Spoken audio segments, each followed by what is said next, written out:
Muito bem, uma breve rodada de apresentações, e eu não vejo uma forma melhor dessa apresentação acontecer do que vocês mesmos se apresentarem. Gostaria de ouvir um pouquinho sobre vocês, suas carreiras, currículos, enfim, áreas de atuação, momento atual de atuação profissional, um perfilzinho do seu universo profissional, do seu âmbito de interesse e atuação. O texto pode ser bastante breve, mas é uma forma de nós sabermos um pouquinho sobre cada um de nós. Vamos lá.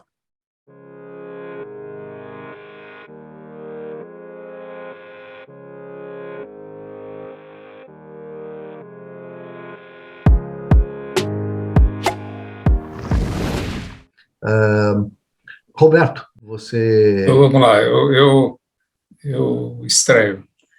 Eu sou paulistano, tenho 60 anos, sou engenheiro civil, fiz pós-graduação em finanças, engenheiro civil da Mauá, Escola de Engenharia Mauá, pós-graduação em finanças na Getúlio Vargas, depois pós-graduação em relações internacionais na Unesp. Militei no início da minha carreira em engenharia civil em produção e depois fui migrando para a área imobiliária. Na verdade, eu acabei militando quase a minha vida inteira em desenvolvimento imobiliário.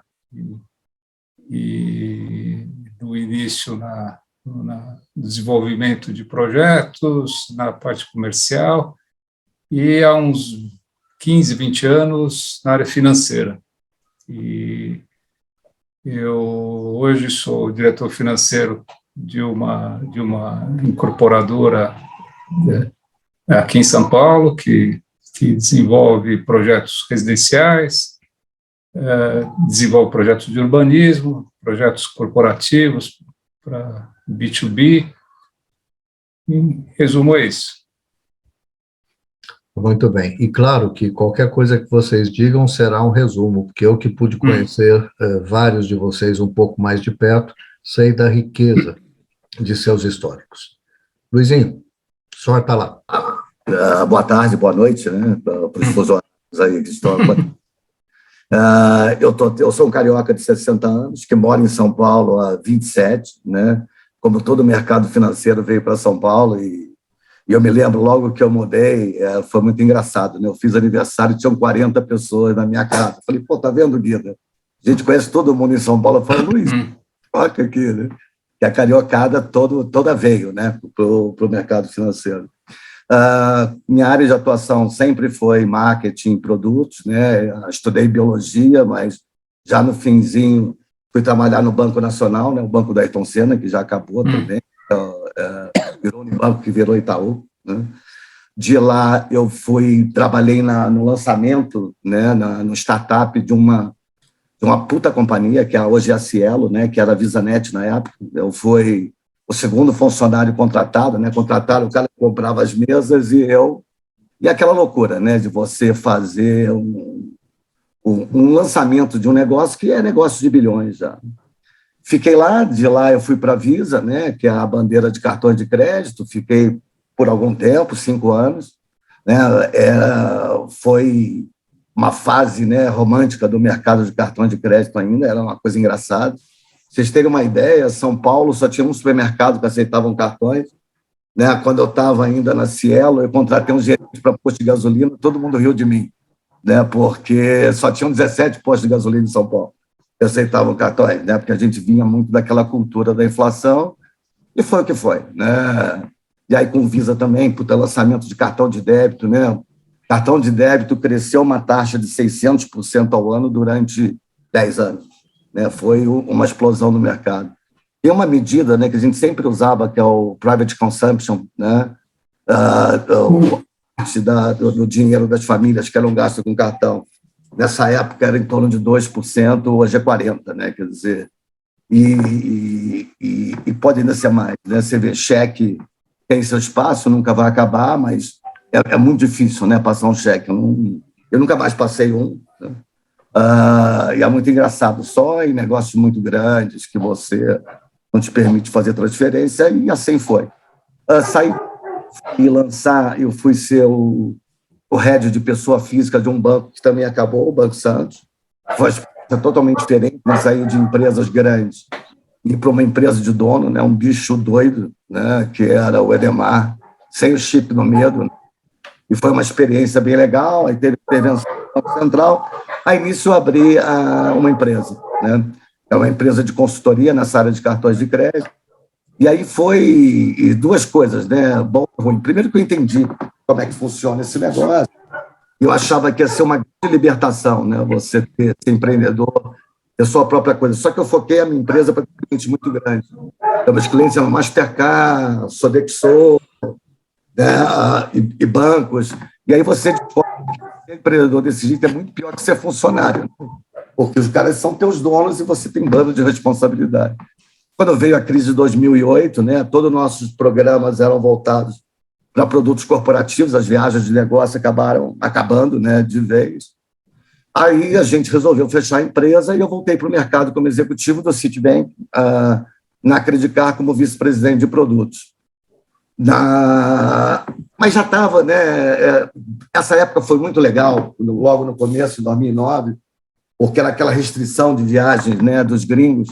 Então, a gente tinha uma liberdade grande de atuação aqui no Brasil para reviver marca Credicar, né, fazer um monte de coisa.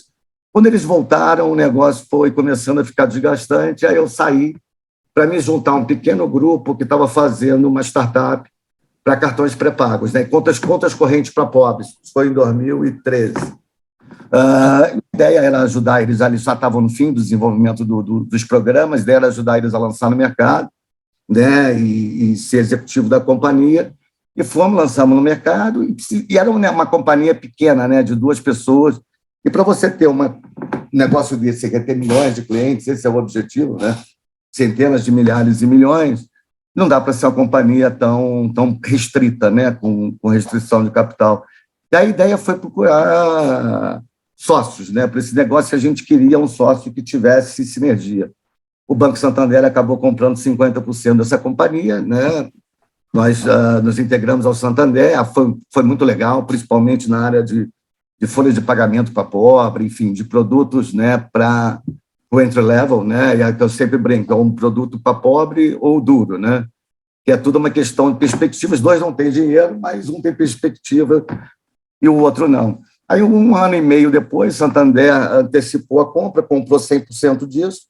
Eu assinei um contrato para continuar diretor da companhia, e quando acabou esse contrato, eu tomei uma decisão que era fazer pelo menos 1 ano sabático, né? E saí da companhia, isso foi em 2020, né? Eu saí do negócio, e esse ano sabático se revelou uma coisa muito interessante, né? Eu descobri que eu não queria mais ser executivo de jeito nenhum. E comecei a estudar direito. Então, assim, a minha nova carreira, né, eu estou hoje no 3º ano, a minha nova carreira vai ser como advogado, né, e é onde eu pretendo militar nos meus próximos anos. Então, assim, um resumo, né, meio prolixo, mas um resumo, este sou eu. Um cara em pleno movimento, não é? E um movimento muito bonito, muito diversificado, polivalente, multidisciplinar, né? Que é, aliás, o espírito dos supra-saberes. Então, duplamente bem-vindo, Luiz.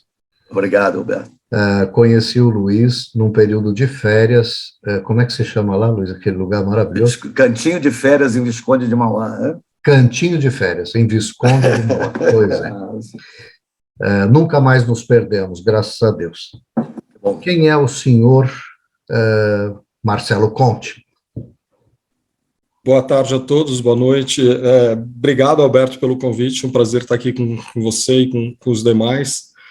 Bom, falar um pouco. Depois dessa fala do Luizinho, eu fiquei em desvantagem aqui para falar. O cara já fez 1001, o que eu vou dizer aqui? É velho, né, cara? Então vamos lá, vamos começar por aí. Eu tenho 54 anos. Sou pai de 3 jovens adultos agora, casado com uma psicanalista, colega do Alberto. Eu sou economista pela USP, E comecei minha carreira numa empresa familiar, né, uma empresa que tinha sido fundada pelo meu avô, uma das primeiras empresas de auditoria nacionais do Brasil. Eu fiz esse percurso nessa empresa. Em 2002, nós nos fundimos com uma outra empresa bastante tradicional do mercado brasileiro, que também tinha uma estrutura muito parecida com a nossa, também uma empresa com uma característica familiar. Essa fusão foi bastante complicada, apesar das similaridades que existiam, as culturas eram muito diferentes, e eu permaneci nesse negócio até 2008, quando a situação se tornou assim insustentável e eu resolvi sair. E montei a minha própria empresa, junto com mais 2 sócios que saíram desse negócio comigo, uma pequena boutique de auditoria e consultoria. Nós fomos crescendo e nos fundindo com outros sócios advindos de outras empresas de auditoria e consultoria com características parecidas. Fomos buscar uma bandeira internacional, que é a RSM, que é um network de empresas de auditoria, que funciona muito similar a outros que talvez vocês conheçam, que são as chamadas Big Four, né? PwC, Deloitte, Ernst. Bom, hoje eu lidero a prática de consultoria dentro da RSM Brasil. Nossa consultoria ela é focada em gestão de riscos, implantação de controles, auditorias internas, esse tipo de negócio.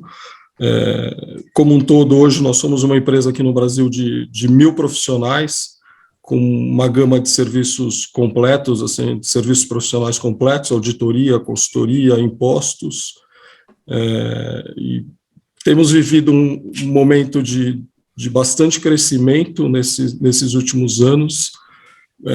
A pandemia afetou de forma diferente os negócios, né, nos diversos setores.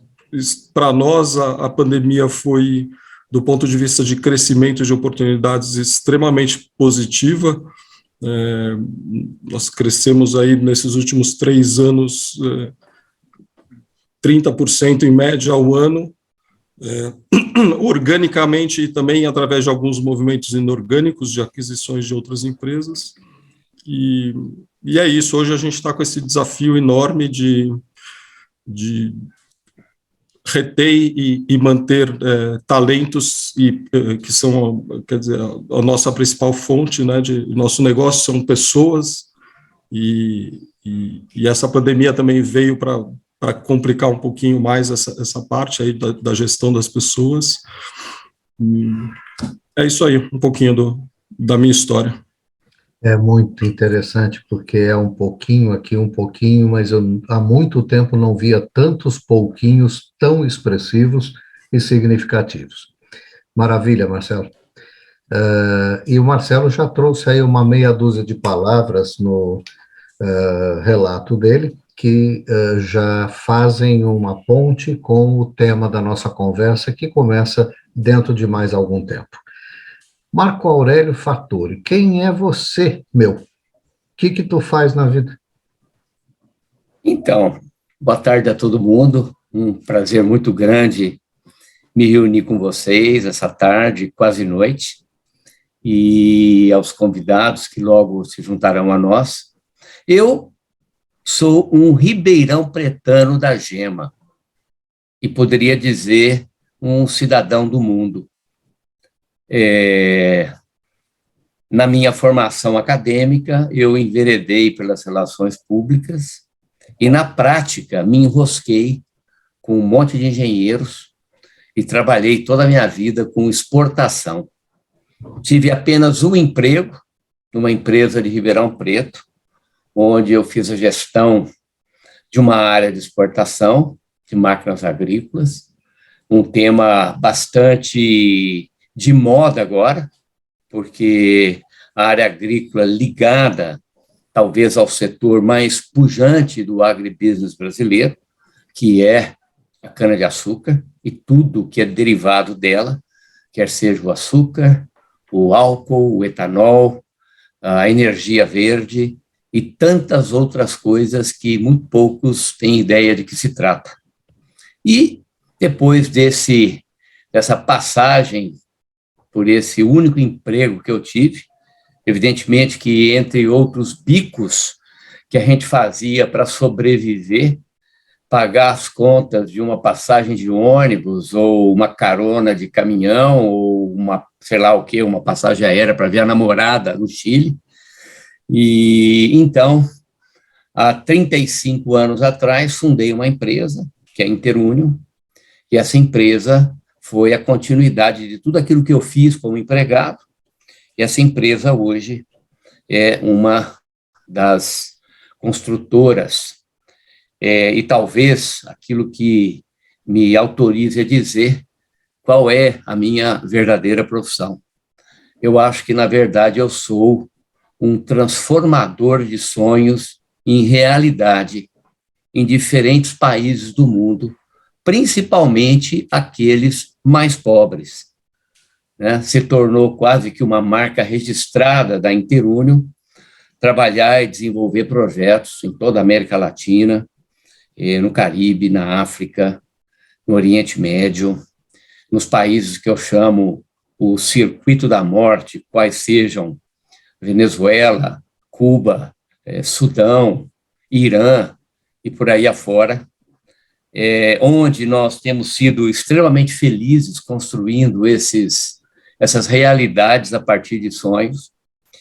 E, no fim disso tudo, eu posso dizer a vocês que não apenas me sinto extremamente realizado nessa função, mas, acima de tudo, me sinto extremamente feliz, porque em cada lugar que eu chego no mundo inteiro, e a minha tarefa é praticamente viajar, eu tenho um telefone secreto sempre à mão, onde eu posso ligar para um amigo. E isso me torna um cara extremamente rico, né? E nessas andanças e nesse trajeto, nós construímos também uma atividade extremamente importante no Peru, da qual eu sou sócio, junto com uma outra pessoa, né? E construímos outro sonho, dessa vez o nosso próprio, em transformar uma empresa agrícola, produtora de uvas de mesa, em uma, talvez, das 5 maiores empresas produtoras de uva de mesa do mundo, cujo mundo é o mercado inteiro, o mercado de exportação inteiro, seja Ásia, Europa, Estados Unidos e muito pouco na América Latina. Mas, enfim, é o mundo. Então, essas são as minhas credenciais, essa é o resumo da minha atividade, que eu posso, então, desenvolver em qualquer lugar, sempre muito bem acompanhado. Tenho uma equipe fantástica que trabalha comigo, tenho companheiros, parceiros do mundo inteiro que acompanham tudo isso, fazem eco uníssono de muitas coisas que compartilhamos, e é isso daí. E é uma satisfação imensa poder compartilhar isso com vocês. É isso aí, Beto. Muito bem-vindo. A parte do currículo que ele não mencionou é que nós somos brothers eternos, arquetípicos, para todos sempre, amém, desde sempre, inclusive, amém. Deve ser coisa de outra encadernação, pelo que eu posso avaliar. Não tenha dúvida. Ok. Minha gente, por um acaso, sob o nome de Mariana Martins, eu vejo a imagem do Pedro. Pedro, você é o único dos meus convidados que eu não conheço pessoalmente, por isso precisei perguntar. Estamos fazendo uma breve roda, Pedro, de apresentações, então, muito bem-vindo. Você conseguiu vencer aquela chuva que atravancou o seu caminho e chegou, não é? Bem-vindo, Pedro. Por favor, em poucas palavras, conte para nós quem é você, qual é o seu ramo de atuação, a sua formação, para nós tomarmos acordo disso. Antes de mais, muito obrigado, Alberto, pelo convite e peço desculpa aos restantes convidados pela demora, mas de facto está muita chuva para os conceitos portugueses em Portugal e eu vim do Porto para Lisboa agora tentar chegar a tempo para esta reunião, digamos, e pronto, e atrasei-me um bocadinho. Eu vou fazer uma apresentação breve. Eu trabalhei a vida toda, que pronto, não é muito vasta ainda, mas trabalhei a vida toda em gestão, pelo menos em áreas relacionadas com gestão, às vezes partes mais comerciais, às vezes partes mais gestão de projetos, neste caso gestão de empresas como tal, é onde estou a trabalhar agora. É um prazer também estar aqui convosco porque eu estudei na USP, na Faculdade de Economia e Administração da USP, portanto também é bom ouvir colegas brasileiros, digamos. Eu sei também, e ouvi um bocadinho o Marcelo falar, penso que foi o Marcelo falar como é que a pandemia influenciou a sua vida, o seu dia-a-dia, o dia-a-dia da sua empresa. Eu acho que eu tenho também uma experiência interessante nisso, porque eu quando a pandemia começou, eu trabalhava no Dubai, numa empresa que fazia a produção de cosméticos. Pronto, e o Dubai é um sítio que está muito dependente do mercado externo, obviamente, porque não é um sítio onde se produzam muitas coisas e muito do que se produz é para exportar e as cadeias de suministro e todo o impacto que as cadeias de suministro tiveram, sobretudo da China, para o nosso negócio foi um desafio muito interessante. E hoje trabalho noutra área que também teve muito impacto, foi muito impactada pela pandemia, que é uma área diferente e que foi impactada do ponto de vista positivo em todo o mundo, que é a área da cirurgia plástica. Há muitos estudos internacionais, muitos estudos que foram feitos e o próprio mercado claramente prova isso. Não tenho a certeza como é que foi no Brasil especificamente, mas no mundo inteiro houve, por exemplo, uma falta grave de implantes mamários, precisamente porque o consumo deste tipo de serviços aumentou tanto durante a pandemia que a produção de implantes não estava construída para este tipo de demanda. E, portanto, acho interessante que durante este período da pandemia consegui estar numa área que sofreu muito. Ainda para mais produzíamos cosméticos, o que as pessoas deixaram de usar cosméticos ou reduziram muito a utilização de cosméticos porque estavam fechadas em casa. Quer dizer, obviamente que nós arranjamos-nos melhor quando vamos sair aos restaurantes, quando vamos à balada, quando vamos onde quer que seja. Se estamos em casa não nos arranjamos tanto. Curiosamente, teve um impacto contrário na cirurgia plástica, por vários motivos, não sei se fará sentido explorar depois ou não, mas pronto, acho que nesse aspecto foi interessante ver os dois lados. Mais de mim, rapidamente, eu trabalhei, além de ter trabalhado no Dubai, trabalhei também no México, vários anos, também em empresas produtoras de manufatura, e assim, resumidamente é isso, não sei se depois entraremos em mais detalhe. Alberto, não sei se tem mais alguma questão. Tem uma grande questão que será entregue a todos vocês, mas muito obrigado, muitíssimo obrigado por sua apresentação, bem-vindo. Fiquei surpreso de saber que você passou pelo Brasil em algum momento, a propósito de um trecho do seu estudo, né, da composição da sua formação. Então, essa proximidade é muito apreciada por mim. Muito obrigado, bem. Alberto. Então, Pedro Jorge Souza é o nome desse grande homem que acabou de se apresentar com esse currículo interessantíssimo e com essa atividade interessantíssima. E na fala dele, assim como o Marcelo, na fala dele, ele já antecipou algo daquilo que nos reúne aqui. E eu vou agora dizer a vocês o que vocês já sabem, meus convidados, mas os seus convidados talvez não saibam, por isso vou explicitar. O pretexto desta conversa é o mesmo pretexto das conversas que aconteceram nos demais grupos de especialistas nas outras áreas do saber. A psicologia, o direito à educação.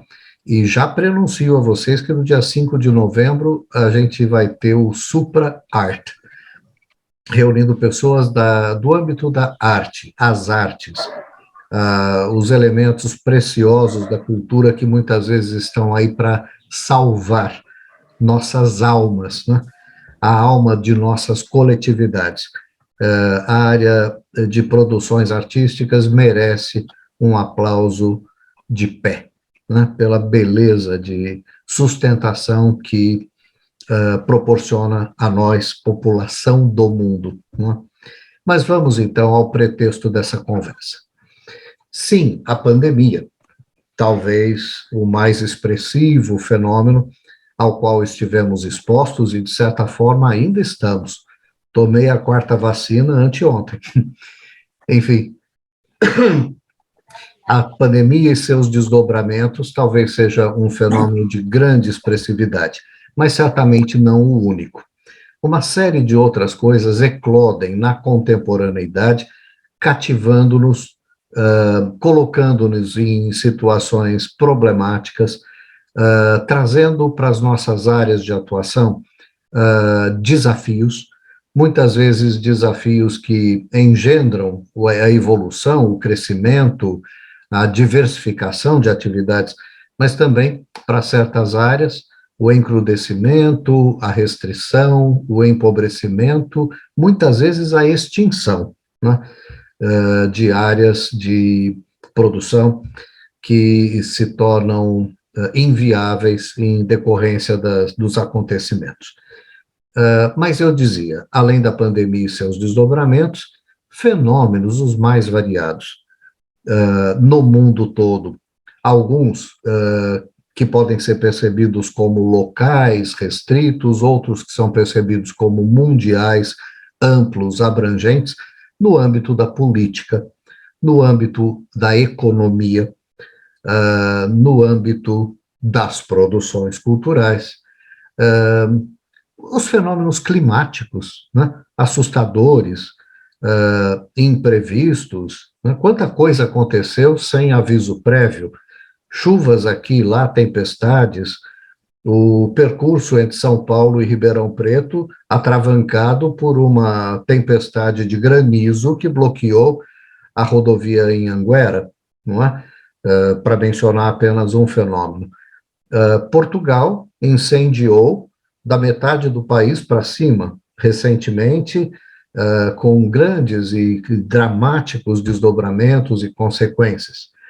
A guerra na Ucrânia, para nos deixar perplexos, assustados e preocupadíssimos, porque definitivamente não é um fenômeno meramente local ou restrito ao âmbito do agressor e do agredido, mas traz embutido nela, essa guerra, a ameaça que, de fato, se impõe ao mundo todo. Seja a guerra aqui, seja o fenômeno climático ali, o fenômeno político, os absurdos econômicos, as excelentes produções culturais, fenômenos dos nossos tempos são muitos, muito intensos e muito desafiadores, não é? A pergunta que eu trago para vocês fatura basicamente essa palavra, e por isso eu disse que o Pedro, de alguma forma, já iniciou essa reflexão ao trazer, ao formular a sua apresentação. A palavra é a palavra desafio.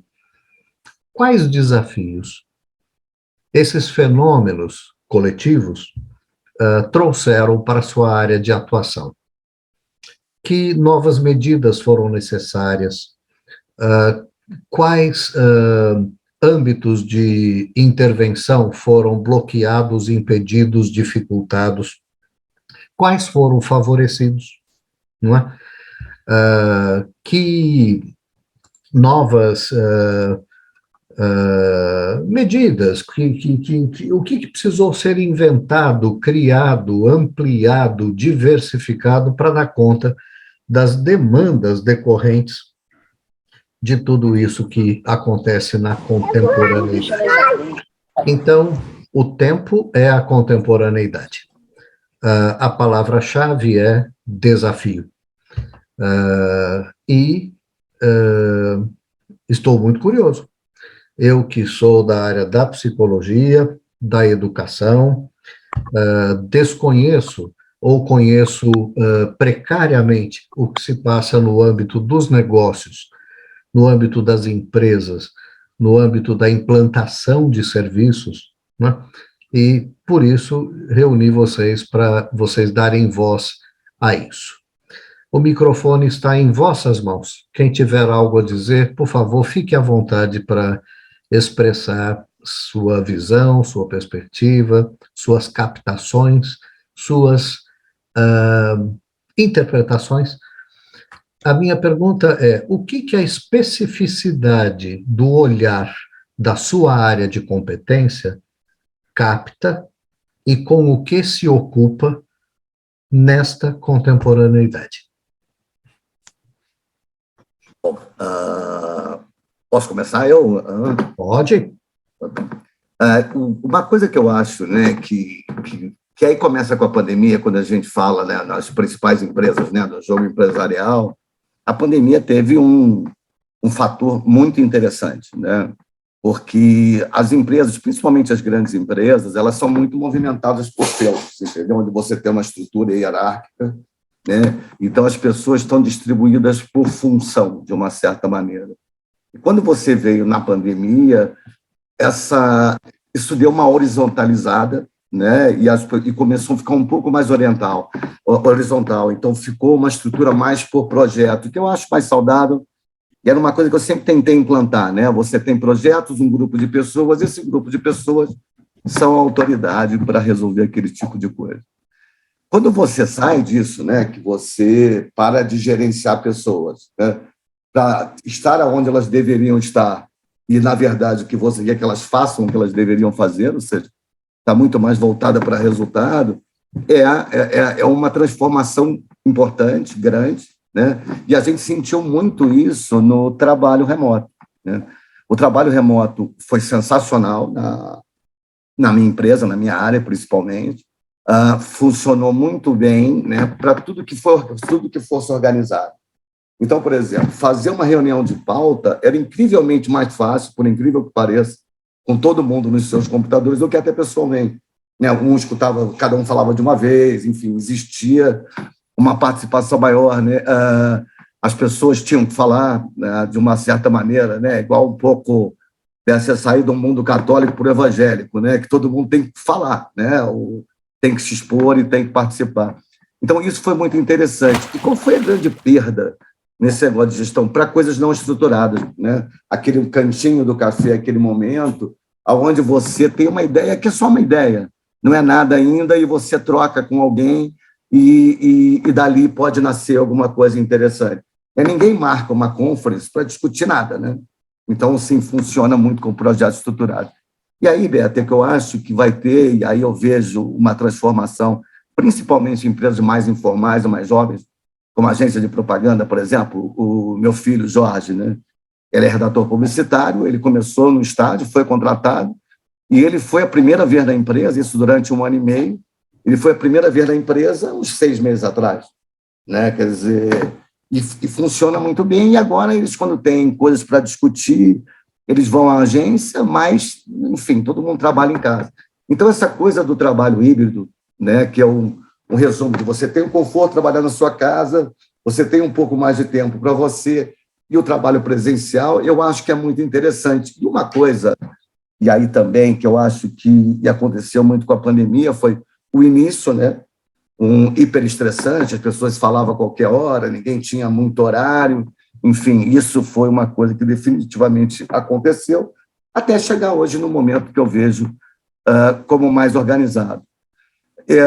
Eu acho que o negócio não acomodou ainda, né? Isso é uma transformação, tá? Principalmente pelas coisas que a gente vê, né, que estão acontecendo no mundo, que são preocupantes, né? E aí você vê, acho que de uma maneira maior, né, o negócio das direitas tomando poder no mundo inteiro, né? Os estados nacionais ficando cada vez mais importantes, né? Então, Aqui no Brasil é tipo, em vez de pensar na vida das pessoas, é o Brasil acima de tudo e Deus acima de todos, quer dizer, e Deus é um cara que você não pode discutir muitas coisas com ele, né? Então, assim, é meio dogmático o negócio. E isso, né, e uma pauta de costumes grande. Então, por exemplo, a gente está definitivamente num ponto de vista cultural, num grande retrocesso aqui no Brasil. Eu acho que um grande retrocesso planetário, né, onde você vê é um momento de meio de desespero. E aí começa, né, com algumas coisas econômicas que são terríveis, inflação no mundo inteiro, né, uma preocupação econômica. A qualquer momento a gente pode ter uma nova pandemia, né, agora, e principalmente até por contas ecológicas, né, o degelo dos polos pode trazer uma pandemia, enfim, as coisas podem acontecer. Então, as pessoas têm um pensamento, né, muito do e agora? E agora? Né? O que é importante para mim? Por que a importância? Né? Então, assim, trabalhar para viver, viver para trabalhar. Então, eu acho que nisso, principalmente os jovens já tinham começado esse movimento, né? Eu não topo mais tudo por dinheiro, né? Eu quero um pouco de qualidade de vida, eu trabalhei sempre com muita gente jovem, e essa era uma contribuição, mas que eu acho que isso passou a ser importante para todo mundo. Então, esse momento um pouco mais de perto com as famílias, um pouco mais perto com os amigos, né? A pandemia proporcionou muito isso, né? Porque as pessoas ou se mataram ou se amaram, né? Porque foram desafiantes. Eu aprendi a cozinhar, o Jorge aprendeu a cozinhar, né? A gente farcava happy hours em casa, né? A gente ficava o dia inteiro, marcava happy hours em casa, eu abri meus melhores vinhos no happy hour. Porque você começa, assim, o grande prazer é o prazer de estar junto com as pessoas, né? O prazer de se encontrar. A gente ficou sem viajar, sem ver os amigos por muito tempo. Eu pelo menos, fiquei, né?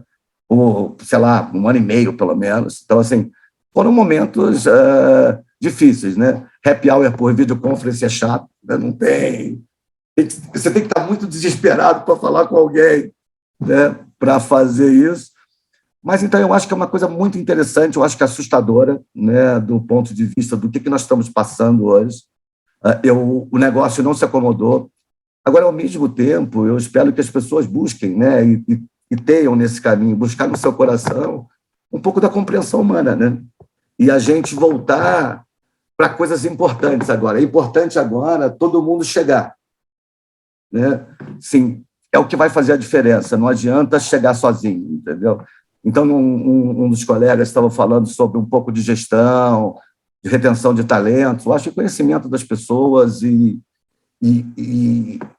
a vida em grupo, né? Entender que o grupo é a inteligência nova, né? A sobrevivência à nova inteligência. Eu acho que talvez leve a gente para o outro lado. A minha impressão, em poucas palavras, do que está acontecendo agora é isso.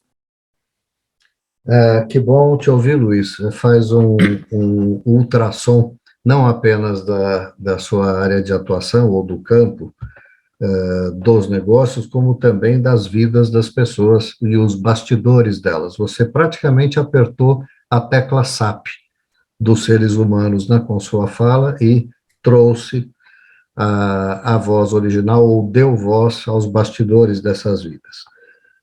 Muito bom te ouvir. O microfone segue à vossa disposição. Eu aproveito aqui para entrar, porque é muito interessante o que o Luiz comentou.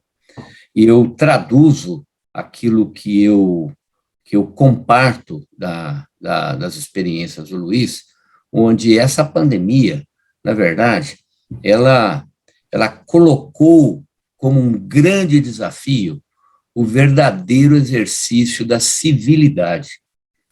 Eu acho que, mais do que nunca, as pessoas foram requisitadas a demonstrar alguma coisa de humano que tem dentro delas, sem sequer estar próxima das pessoas. Eu acho que todo mundo teve uma experiência, uma possibilidade muito grande de ser solidário da maneira como se convencionou ser possível, que é através dos meios virtuais, que já foi um outro desafio, principalmente para pessoas da minha geração, né? Eu tenho 68 anos, portanto, um pouco mais velho que vocês, e essa história de mundo virtual não deixa de ser um desafio por si só, para pessoas da minha geração. Eu nunca fui muito ligado em computador, em reuniões virtuais e tudo mais, e eu acredito que aqueles que, como nós, no nosso mundo empresarial, conseguimos sobreviver deste meio, é porque aquela semente presencial que a gente plantou ao longo dos muitos anos de estar no trecho, conseguiu uma coisa maravilhosa, que a nossa presença se fez tão forte que nós conseguimos maravilhosamente sobreviver a essa falta de contato, seguindo sempre aquilo que o Luiz falou, que aconteceu muito conosco em casa. Toda sexta-feira era o dia do boteco, que eu acho até que o Beto chegou a participar de algum dia do boteco na minha casa, onde a gente se reunia no fundo da casa, tomando alguma coisa que a gente queria tomar, batendo um papo, de vez em quando conectando com algum amigo ou parente, e fazíamos daquela distância um nada, né? E, em muitas ocasiões, pudemos nos aproximar de tantos amigos distantes, tantos clientes, e manter essa chama acesa. Mas, definitivamente, eu acho que o desafio que fica ainda é esse bombardeio virtual, que eu acredito mais do que nunca teve origem durante a pandemia, que é essa disseminação desenfreada de um besteirol sem qualquer limite ou barreira, que simplesmente é para levar todo mundo à loucura. Esse é, para mim, um grande desafio. Aqueles profissionais, eu acredito que, para os profissionais experientes que conseguiram construir as suas histórias, fundamentadamente, na verdade, nas boas práticas técnicas, comerciais, profissionais em geral, eu acho que, enfim, um pouco mais ou menos de problemas que todo mundo, no final, conseguiu sobreviver, inclusive administrando as próprias empresas, né? No Brasil, nós administramos uma empresa de 100 pessoas, né? E fomos muito bem sucedidos nisso. A nossa equipe permaneceu extremamente coesa, e aqui no Peru, onde eu casualmente estou hoje, nessa história de uva, que durante o período de colheita nós temos 6.000 pessoas trabalhando no campo, manter tudo isso coeso e funcionando é simplesmente pela marca que a presença, quando era possível, deixou impregnada nas pessoas, que nunca tiveram dúvida de que havia uma liderança positiva, humana, que estava ali para conduzir o negócio a proveito de todos, e, evidentemente, o nosso também. É isso aí. Então, para mim, o grande abacaxi que sobrou dessa história toda, essa história digital, que, para mim, é um treco extremamente difícil de digerir. É isso aí. Eu grifaria 1 milhão dentre as palavras que você disse, mas eu elejo uma, Marco, que eu acho que ela, de fato, vem para o primeiro plano em vários momentos, em várias instâncias, em várias regiões de nossas vidas, né? Humano, humanização, civilidade, todas essas coisas que são alinhavadas umas às outras e dão também coesão a um senso que estava não exatamente ausente, mas empobrecido, não? De repente, isso tudo vem à tona com mais vigor e requer o comparecimento de nossas consciências. Maravilha. Quem gostaria de seguir adiante? Eu posso seguir. Diga lá. Acho que tem vários, se a gente for falar por segmento, você pega a inflação, os juros, ao longo da nossa vida a gente já viveu com tantas situações adversas que na verdade, são o desafio que está sempre posto, nunca tem nenhum jogo ganho, você sempre... E essa é a graça do jogo também, que não, ele está aí para ser jogado. eu acho que, como o Luiz e o Marco colocaram, acho que a questão da pandemia realmente é um ponto de inflexão aí na vida de todos nós aí, que tem que parar para pensar, até pelo confinamento, e a gente já, acho que todos íamos percebendo as mudanças rápidas de geração para geração, antes os hiatos para cada geração, né? E eu acho que a pandemia, ela, não sei se foi, acho que foi o Luiz que falou, que ela antecipou algumas reflexões importantes. Acho que já tinha uma tendência do jovem ter uma pegada diferente dos mais velhos, e aproveitar a vida, não ter de trabalhar tanto para depois usufruir. Isso teve um momento de reflexão, mas eu acho que essa reflexão é uma reflexão de todos juntos, né? E num momento de insegurança, né? Acho que o Alberto sabe, eu tive perdas importantes na minha família,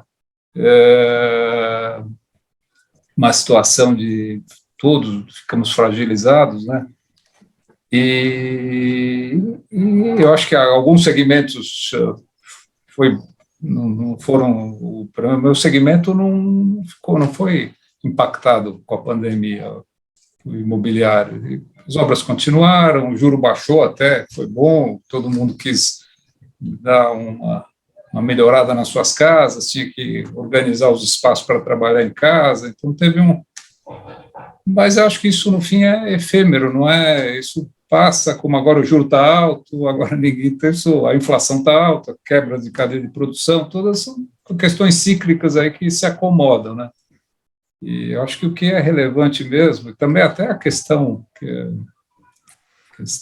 aqui no Brasil, a gente está vivendo semanas intensas aí e corrobora as colocações do Luiz também,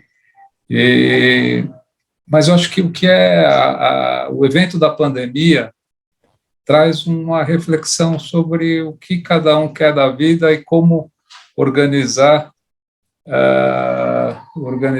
a sua vida, e isso vai para dentro das empresas, e inevitavelmente vai para dentro das empresas. Eu acho que tem outro ponto, que é a questão dos fenômenos climáticos, que isso é uma pauta, não é unânime, e aqui no Brasil, acho que isso foi negligenciado nesses últimos anos, e isso é uma greve. A gente está se auto-sabotando se não levar isso a sério, e como não só todos os países olhar como a Terra como uma nave aí que todo mundo tem que zelar pelo. Então isso trouxe uma série de acho que essa é uma grande preocupação minha, como lidar com o clima, como lidar com as questões, e acho que isso é um desafio que, sem dúvida, está posto.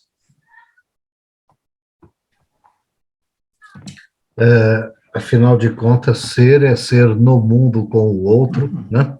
O que dá destaque para o mundo e todas as suas manifestações, inclusive a natureza e suas manifestações, né? Além do outro, que é o não eu, mas que guarda semelhança comigo, porque compartilha comigo o mesmo mundo. Obrigado, Roberto. Roberto, meu quase xará, pelo menos no apelido a gente empata, né, Beto? Maravilha. Marcelo, Pedro. Acho que eu queria trazer um ponto aqui, Alberto, acho que já veio em várias das falas que nós tivemos antes, que é o efeito da pandemia na forma da gente trabalhar, mas acho que, além disso, o efeito que ela teve sobre a saúde, né, principalmente a saúde mental das pessoas, e aí falando mais diretamente do ponto de vista do trabalho, né, E nós sentimos isso muito na empresa. Assim, como eu comentei quando eu falei, assim, o mercado que a gente ocupa, a posição de mercado que a gente ocupa, nossos profissionais são muito voláteis, assim, né? Eles entram e saem com grande velocidade, principalmente os mais jovens, né? E acho que vai muito no que já se falou aqui, que eles estão buscando outros modelos de vida, mas acho que também vai com uma coisa que está ligado à ansiedade, né? De querer mudar muito, né? Antigamente a gente tinha esse negócio de você entrar na empresa e fazer carreira na empresa, né? Hoje em dia parece que a cabeça é um pouco ao contrário disso, né? Você não ficar na empresa que é o interessante. E a gente, ao longo dessa pandemia, a gente veio vendo de que maneiras, né, tentando entender, né, o que estava se passando e o que a gente precisava mudar para que as pessoas permanecessem mais, para que elas tivessem, né, mais longevidade, né? E nós nos deparamos muito com a questão aí do estresse e da depressão e de outras coisas que não que surgiram, mas que eu acredito que se acentuaram durante a pandemia, né? E nós, como empresa, a gente teve que começar a olhar para isso, talvez como a gente nunca tinha olhado antes, assim, realmente de pensar, né, o que nós podemos fazer para ajudar essas pessoas, e elas vieram nos pedir isso, né? Os nossos profissionais vieram nos pedir isso, né? A gente fez uma grande discussão de, né, o que a gente tem que mudar, que envolveu benefícios, né, que envolveu plano de carreira, que envolveu várias coisas, mas uma das coisas que eles trouxeram foi um apoio. A gente precisa de apoio psicológico, a gente precisa né, a empresa precisa nos ajudar a resolver problemas de várias pessoas aqui que sofreram muito durante a pandemia, e nós tivemos que buscar isso, que eu nem sei se é da forma correta que a gente buscou, mas a gente está buscando uma solução. E outra coisa que eu queria trazer, que a gente tem discutido muito assim agora, é essa questão do remoto e presencial, né, que acho que o Luizinho falou muito bem, que a gente viu que o remoto tem uma série de vantagens, né, mas, assim, nos preocupa muito,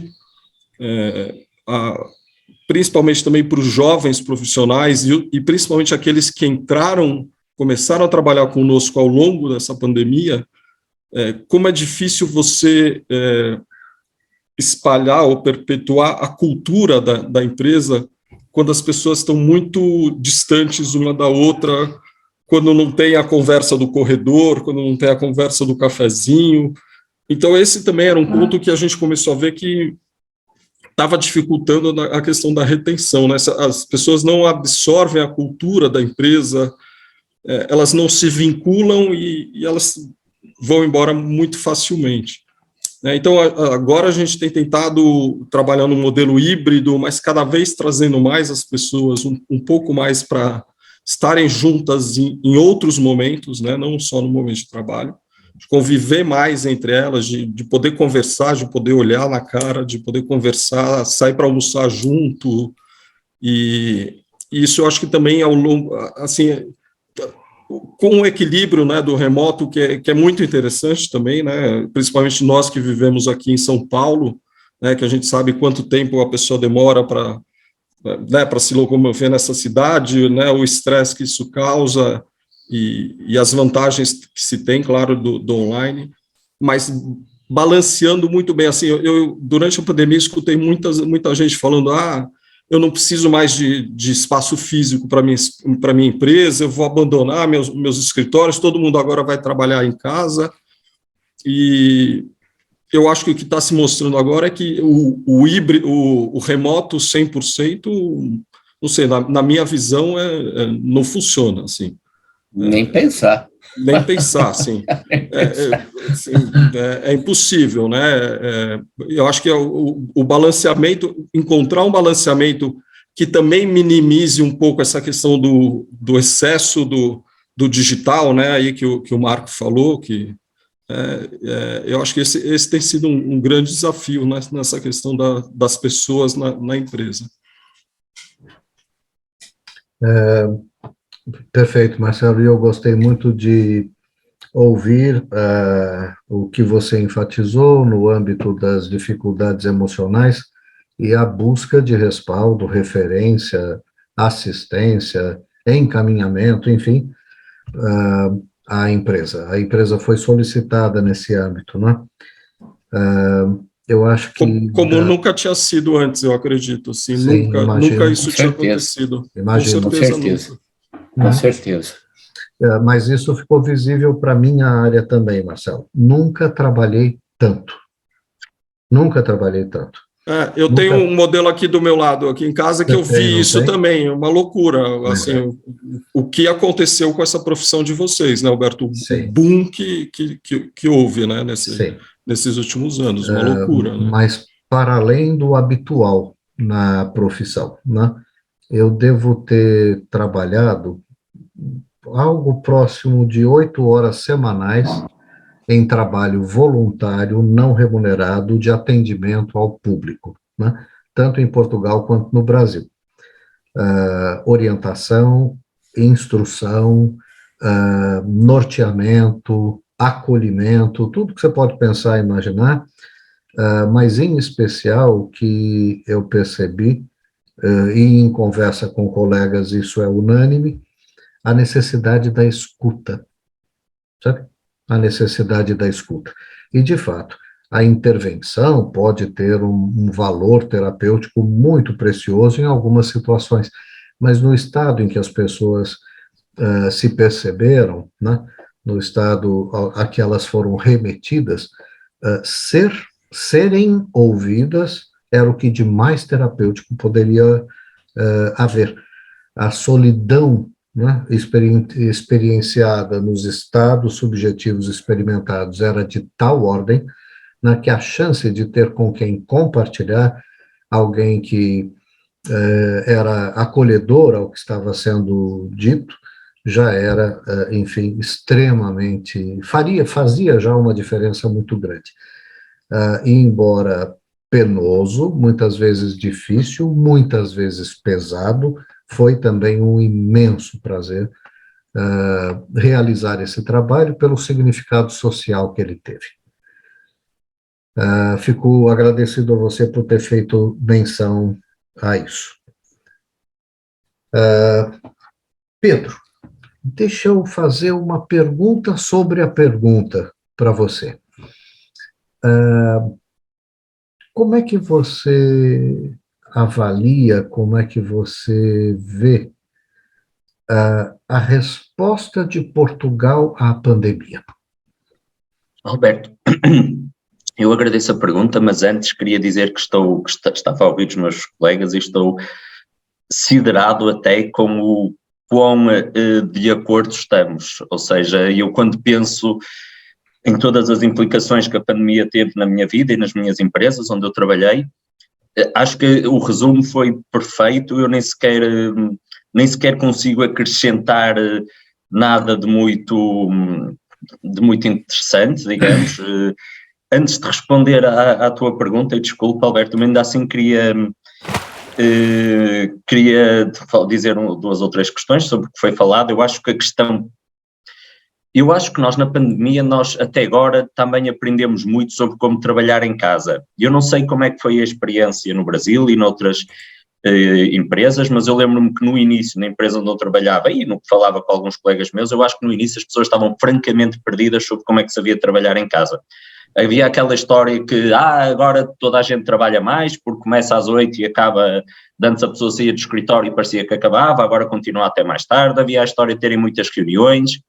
Eu acho que isso foi algo que foi melhorado, fomos melhorando e fomos aprendendo com o tempo. Quer dizer, eu lembro-me que no início passava o dia todo entre videoconferências e telefone. Eu acho que as pessoas tinham até um bocado a necessidade de mostrar que estavam a trabalhar, porque antes uma pessoa estava no escritório, estava a trabalhar. Agora, sei lá, para mostrar ao meu chefe ou às pessoas, então telefonavam telefonemas que não havia necessidade. Portanto, acho que foi melhorando e acho que agora funciona melhor, sem dúvida nenhuma. Concordo 100% convosco quando falam do equilíbrio que é preciso entre o trabalho de casa e o trabalho de remoto.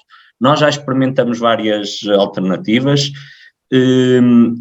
Eu acho não só pela sanidade mental das pessoas é algo que se nota muito, que se perdeu. O Luís dizia, não é só aquela questão do café, de ter boas ideias ao café, é mesmo a questão do convívio com as pessoas. Ou seja, se uma pessoa está o dia todo em casa, a trabalhar em casa, não tem aqueles 5, 10 minutos que ia ao cafezinho e que falava sobre o jogo de futebol do fim de semana anterior, sobre o tempo, sobre... Muitas pessoas deixaram de conviver com colegas, simplesmente. Eu acho que isso foi terrível e perdeu-se muito. Não obstante, obviamente, que este modelo híbrido e esta questão da pandemia também provou, como acho que dizia o Marcelo, quer dizer, o tempo que as pessoas demoravam em viagens, pronto, efetivamente para muitas pessoas, eu tenho muitas colegas que são mães há pouco tempo, e aquela vantagem de poder ir buscar a filha à escola e voltar, e que antes não conseguiam, também trouxe uma mais-valia muito grande ao bem-estar das pessoas, e acho que este equilíbrio foi muito importante. Pronto, mas no fundo estou a repetir um bocadinho o que os meus colegas disseram. Em relação à tua pergunta especificamente, Alberto, eu acho que Portugal hoje ou durante algum tempo foi posto como um bom exemplo da gestão da pandemia. Acho que foi um processo como em quase todos os países, ou seja, cometemos erros no início, porque é difícil tomar decisões sobre coisas que não se sabem. Havia aquela história, praticamente todos os países da Europa, houve uma altura que disseram, primeiro que disseram o vírus nunca vai chegar à Europa. Nossa Ministra da Saúde disse, o vírus nunca vai chegar à Europa. Depois, usar máscaras é um disparate, as máscaras não protegem contra o vírus. Isto foi um processo de aprendizagem. Eu acho, hoje olhando para trás, acho que fizemos muitas coisas bem feitas, nomeadamente no programa de vacinação. O programa de vacinação em Portugal foi um sucesso, foi dos maiores sucessos da Europa. Eu acho que durante muito tempo fomos dos primeiros a ter uma maior percentagem de pessoas vacinadas. Acho que as pessoas também aderiram com alguma, sei lá, comparado com os Estados Unidos, em claramente 1/3 das pessoas era francamente anti-vacinas, e eu não estou aqui a fazer nenhum juízo político, mas acho que isso ajudou tudo para este processo funcionar bem em Portugal. Teve implicações do ponto de vista económicas, que foram relevantes, mais para algumas áreas do que para outras. Acho que, no geral, também a recuperação da economia tem sido muito boa. É óbvio que as áreas da restauração, dos hotéis, Portugal é um país muito dependente do turismo, como tivemos aqui um ano que deixou de haver turismo, sobretudo o turismo do norte da Europa. Acho que a recuperação foi boa. Acho que gerimos bem a coisa, resumindo. Pronto, não sei se respondi, Alberto, se querias algo mais em detalhe. Respondeu, e eu me vi muito bem representado pelo seu ponto de vista. Se a pergunta fosse dirigida a mim, a minha resposta seria muito parecida com a sua. Eu fiquei bem impressionado com a conduta de Portugal. Algumas coisas se mostraram especialmente meritosas aqui, né? Uma delas foi algo rapidamente percebido, que foi a suspensão de fronteiras. A suspensão de fronteiras entre partidos políticos, entre religiões, setores da sociedade. Não chegou a surgir um uníssono, mas surgiu uma solidariedade, uma fraternidade. Acho que houve um destaque brilhante para a área de saúde. A área de saúde, que não é forte em Portugal, veio para o primeiro plano e foi reconhecida como relevante, né?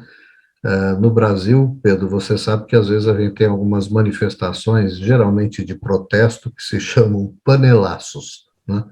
A população vai para as janelas bater com a escumadeira nas panelas em protesto a alguma coisa, geralmente de âmbito político. Em Portugal, no primeiro ano da pandemia, e umas 4 ou 5 vezes, fomos às janelas para aplaudir o setor de saúde, que de fato foi magistral.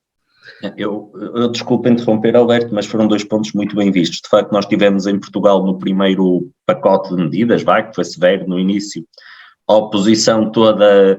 Depois, com o passar dos anos, obviamente, as posições foram-se afastando, mas no início houve claramente quase como um reconhecer da oposição, isto ninguém sabe muito bem o que é que aí vem, é difícil tomar decisões, vamos todos apoiar as decisões do governo, pronto, parece-nos válido com a informação que temos.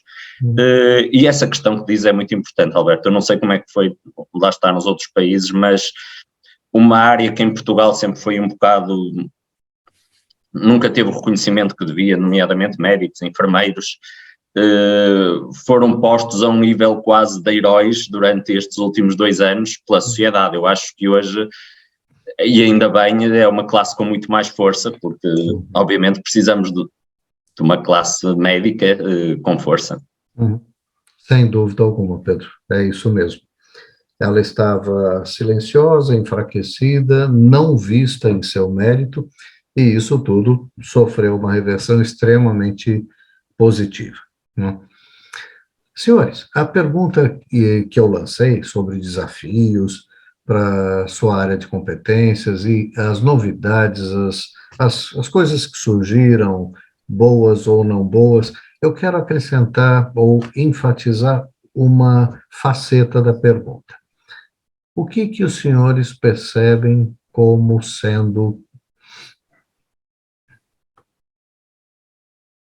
não apenas em decorrência da pandemia, mas em face dos acontecimentos mundiais em todos os âmbitos, na contemporaneidade, o que é vivido como ameaçador? Em contraponto, a pergunta complementar. E eu vou começar agora, Alberto, se me permites, e depois fazemos ao contrário, porque eu acho que a grande mudança de paradigma, muito na Europa e provavelmente nos outros países, é o grau de incerteza que agora temos e que nos negócios são muito relevantes sobre coisas que eram completamente dadas como adquiridas. A pandemia foi uma delas, como falamos. Nunca nenhum de nós pensava, de repente vão deixar de passar barcos, vai deixar de haver turismo. O turismo em Portugal cresceu imenso nos últimos anos e parecia uma área seguríssima, porque as pessoas não vão deixar de viajar. E de repente há esta sensação que pode acontecer uma coisa que não estávamos à espera e temos esta incerteza, e a incerteza é crítico nos negócios, como toda a gente sabe. A guerra, então, a minha geração nunca na vida lhe passou ter uma guerra aqui à beira, não é? Aqui à porta. E todos os impactos que isto teve na Europa. Então, de repente, já não há gás, porque o país que produzia o gás já não vende gás, e agora como é que vamos passar o inverno? E os preços, se calhar, já podiam estar a subir por outros motivos, mas agora já não há os cereais que vinham da Ucrânia. Mais uma vez, nós vivíamos num mundo globalizado e que tínhamos a globalização já como uma coisa também completamente adquirida, que íamos poder exportar para os outros países, que os materiais vinham dos outros países. Agora, quando tomamos decisões, já temos de ter isso em consideração.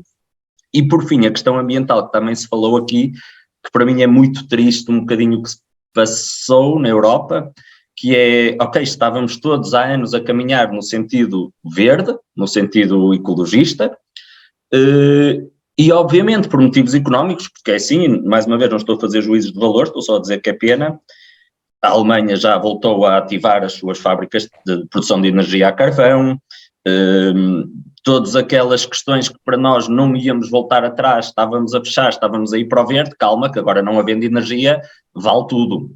Não digo isto por mal, é verdade, ninguém quer passar frio no inverno, mas na altura da pandemia falava-se tanto, agora já há golfinhos nas ruas em Veneza, vamos aproveitar para mudar de vez, agora que se poluiu menos, para finalmente sermos 100% ecológicos, andarmos nesse sentido, e de repente isso foi tudo posto em causa, e para mim é muito triste, mas é o que é. Muito bem, Pedro. Belo ponto. Como? Um belo ponto. Sim. Esse surgimento dessas pautas ditas conservadoras, para mim, é uma coisa que amedronta. É um ranço muito grande que surge, eu acho que está impregnando países que têm um papel de liderança muito grande, isso está se disseminando. Vejo que cada vez o coitado do Deus está desempenhando um papel que nem ele sabe que ele foi convocado, né? Isso foi, acho que o Luiz mencionou isso, Isso é extremamente assustador. Eu nunca vi tanta gente que nunca professou nada vir com essa historinha de que Deus te acompanhe, vá com Deus, não sei o que lá. É um forfé que virou isso e que me parece muito assustador.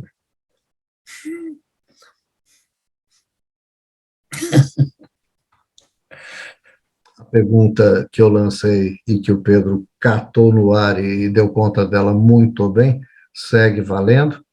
A pergunta era: o que se apresenta como ameaçador, não apenas em decorrência da pandemia? E o contraponto disso, o que se vislumbra hoje, graças a todos esses fenômenos, como uma prospecção, quiçá, positiva? Eu acho que tem uma coisa, né? Toda vez que a gente tem uma dificuldade, né, a gente vem de um pouco alguma facilidade, né? Então, o que a gente viu, né, nas respostas aqui, acho que de todos, ganhar dinheiro, né, não foi um problema da pandemia, né? Quer dizer, eu acho que tem setores muito impactados, como o Pedro falou, turismo, terrivelmente, né? As artes, eu acho que sofreram bastante, tiveram algumas adaptações, mas sofreram bastante. Mas, na verdade, a grande maioria dos negócios aconteceram, né? As pessoas continuaram comendo, as pessoas continuaram consumindo, né? Passaram a beber mais, talvez botaram um pouco mais de implante mamário, né? Como diz o Pedro, para ficar... Teve um pouco dos investimentos na diversão. Mas o negócio todo, né, é que eu acho que, por exemplo, aqui no Brasil, é uma coisa assim, se acentuou a desigualdade de uma maneira terrível, né? Assim, a fome, a insegurança alimentar, ela voltou ao nosso país, né? Quer dizer, que toda vez que você tem, né, e, por exemplo, eu acho que, e para mim eu comparo isso até um pouco com a guerra, né? Porque, por exemplo, as pessoas estão com fome, não têm o que comer, né? Eu acho que é uma situação de guerra, e aí é onde, na guerra, né, aquela coisa que a gente estava falando um pouco também dos Estados nacionais, todo esse negócio, né, da humanidade, a urbanidade, né, a ecologia se perde porque você precisa sobreviver, né? As pessoas não vão passar frio no inverno, as pessoas não vão deixar de comer. Eu acho que a gente tem esse momento, né, aqui no Brasil a gente está vivendo uma coisa de um país fraturado, né? Metade vai votar num, metade vai votar no outro e com posições antagônicas, né? Quem assumir esse negócio vai assumir um país fraturado em meio a essa coisa. Um pouco sem dinheiro, né? Os pacotes que foram feitos agora de um objetivo, a mim, acho que quase todo mundo muito mais eleitoreiro, né? Tem, claro, né, suas vantagens, mas já se começa a dizer o seguinte: o salário mínimo, né, e os aposentados vão ser desindexados da inflação, né, quando a inflação está alta.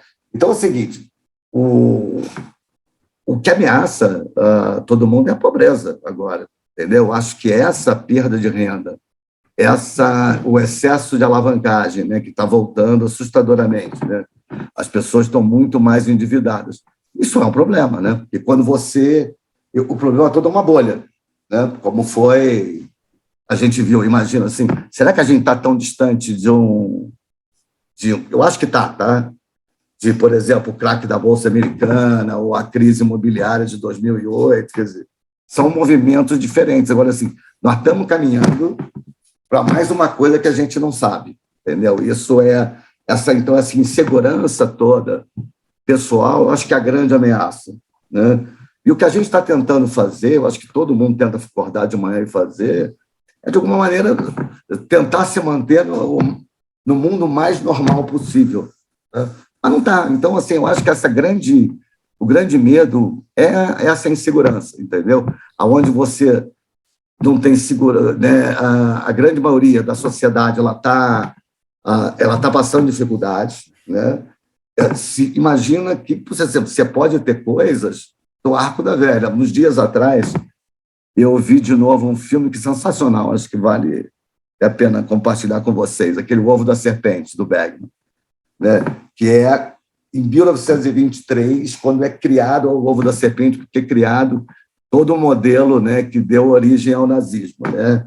Ele só acontece em 1933, quando tem uma nova geração, né? Mas, assim, é sensacional. E, às vezes, parece que ele está vivendo, com todas as proporções, alguns ambientes desse tipo, né? Nós estamos criando uma tempestade perfeita, né? Que pode vir de uma maneira muito louca. Então, por exemplo, quando eu vejo assim, o excesso de estados nacionais, né? Quer dizer, quando a globalização, o Pedro falou, acho que era uma certeza, né? Você tem agora, por exemplo, você tem que estrategicamente se proteger de uma série de coisas. Você tem o nós e eles cada vez mais. E quando você olha isso, as situações começam, o meio ambiente vai para o saco, né? A urbanidade vai para o saco. Então, acho que esse é o grande medo, não é uma coisa assim, não, nós vamos deixar de vender por causa disso, ou por causa disso, por causa do modelo, entendeu, Beto? Que eu vejo no meu ambiente. É muito mais quem seremos nós, né, no futuro próximo, porque o que vai acontecer? Então, essa insegurança com amanhã, eu acho que é a grande ameaça de um negócio. Eu acho que o truque é tentar viver da melhor maneira possível e tentar trazer uma mensagem mais de paz e amor para esse mundo, né, que está meio complicado, entendeu? Sim. Eu tô tão contente de ouvir essas reflexões. Quantas reflexões de qualidade estão surgindo aqui. Eu só estou dando voz aqui a um sentimento. Obrigado, senhores. Muito obrigado. Estamos aqui com aproximadamente meia hora de tempo restante. Talvez seja um bom momento para a gente convidar os convidados a liberarem os seus vídeos, né, para poderem interagir. É uma oportunidade para... Isso mesmo, Cadu. Vamos lá.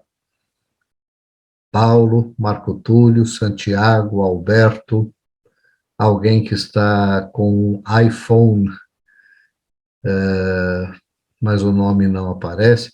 Sintam-se à vontade para interagir com os meus convidados. Agora, seus interlocutores. Costuma ajudar quando vocês levantam aquela mãozinha amarela que tem no Zoom. Aperta o botão de reações lá embaixo e ele te dá a oportunidade de erguer a mão para dizer que você quer falar alguma coisa. Diga lá, Cadu. Obrigado, Beto. Que bom estar aqui, que bom ouvindo. Eu compartilho da sua voz a emoção de ouvir coisas tão legais. Eu fico preocupado, na verdade, assim, que a gente tem essa consciência. A gente sabe o que está errado, a gente sabe o que vai acontecer. Agora, qual é a ação efetiva que a gente está vendo acontecer? O Luiz falou muito bem, o Brasil está quebrado em dois. Não metade para um lado, metade para o outro, né? Mas nós estamos falando de 60% mais ou menos, que é quem vota. O resto está aí tentando ver como é que vai sobreviver.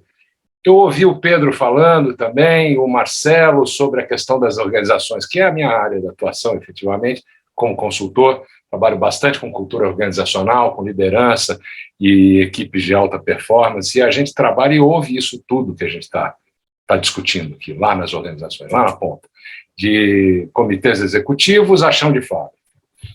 E aí, o que acontece? Porque, olha, muito brevemente, o que você vê acontecer? Todo mundo falando agora em ESG, né, que é o novo buzzword das organizações, é o ESG. Agora você vai ver os fundos de ESG estão aí dando um monte de dúvidas e ninguém sabe bem o que tem, é uma caixa preta.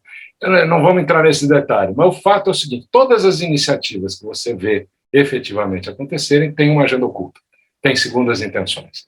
Então não há uma pureza, vamos dizer assim, de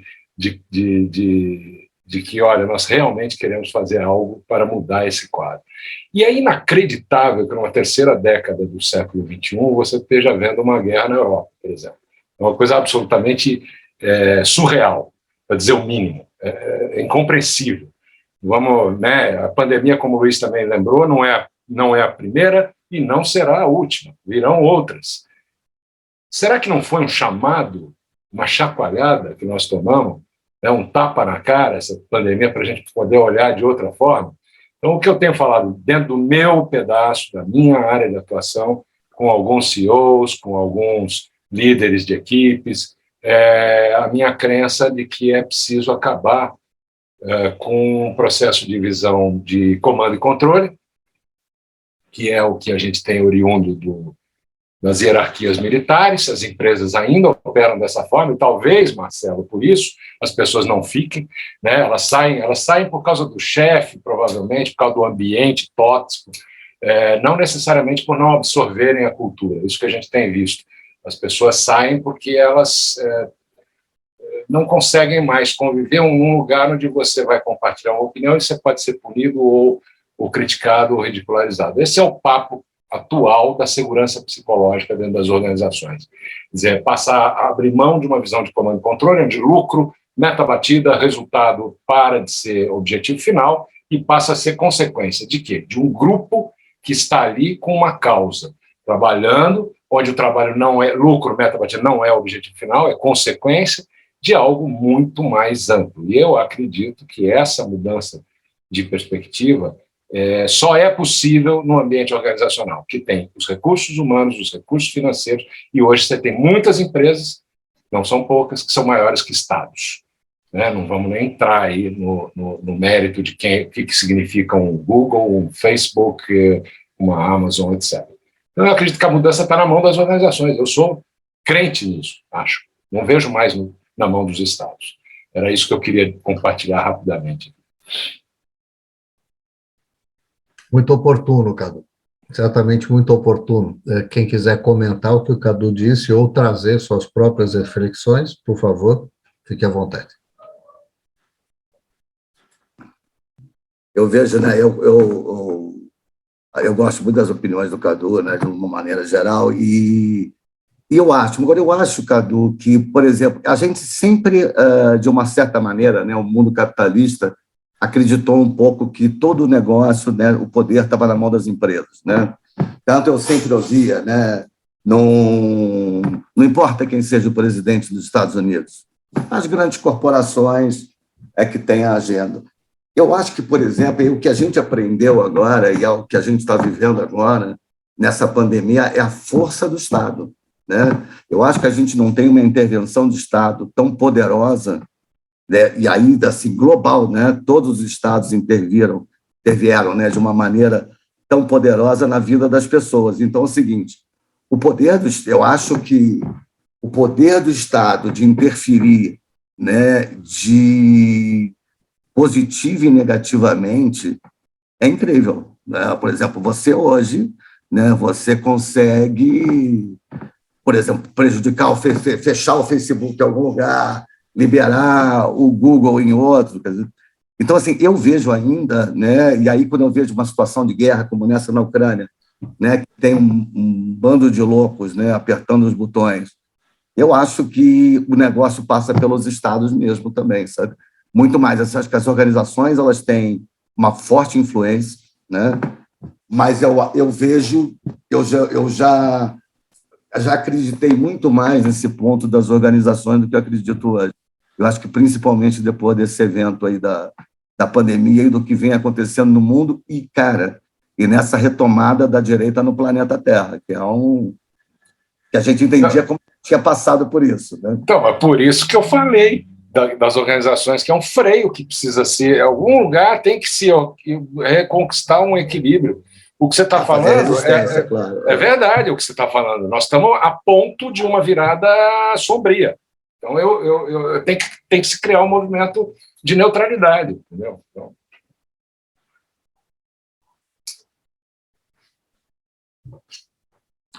neutralidade, ou talvez, melhor dito, não é, Cadu, compromisso não neutro com o equilíbrio, né? Não tem dúvida. Sem dúvida.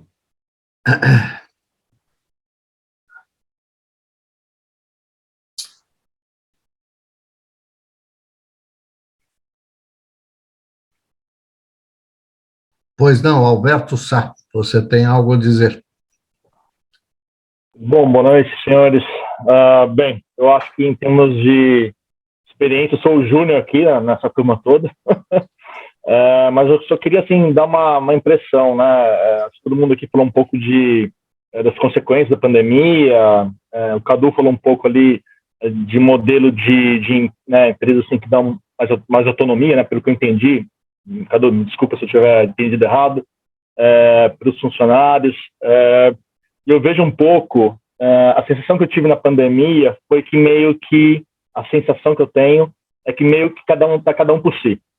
No sentido assim, houve um esforço muito grande né, dos governos, muitas entidades, muitas empresas se ajudando, mas também, principalmente no Brasil, né, a gente fazendo um comparativo aí com uma cultura mais europeia, né, citando aí Portugal, eu vejo muito no Brasil de que não houve muito respeito, né, nem pelas leis, nem pelo próximo, né. Na pandemia eu vi muito essa questão de que, olha, tem que usar máscara, mas foda-se, eu não vou usar máscara e é assim que vai ser, ou então do presidente falando uma coisa, o governador falando outra, o prefeito falando outra, e a gente fica muito perdido.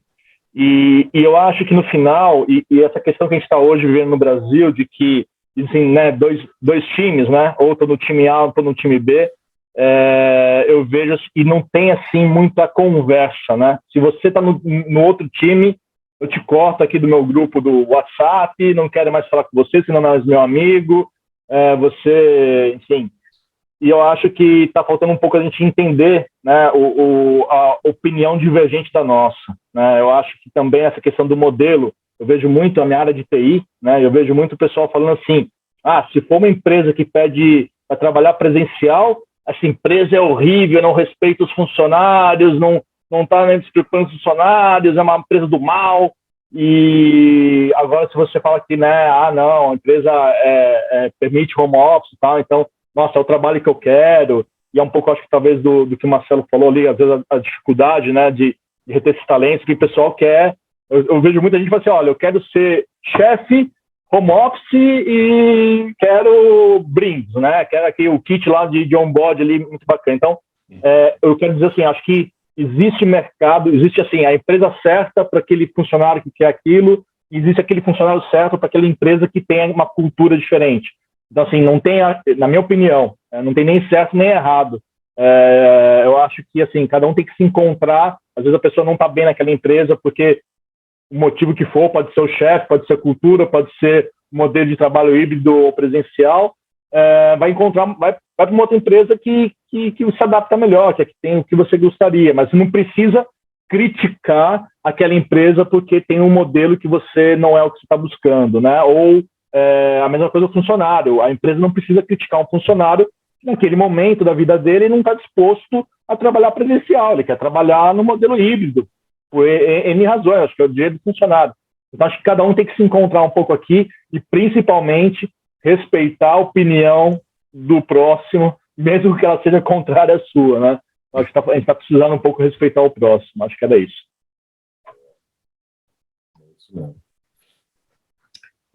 Muito bem, Alberto, gostei de ver a vibração da sua colocação, também extremamente oportuna.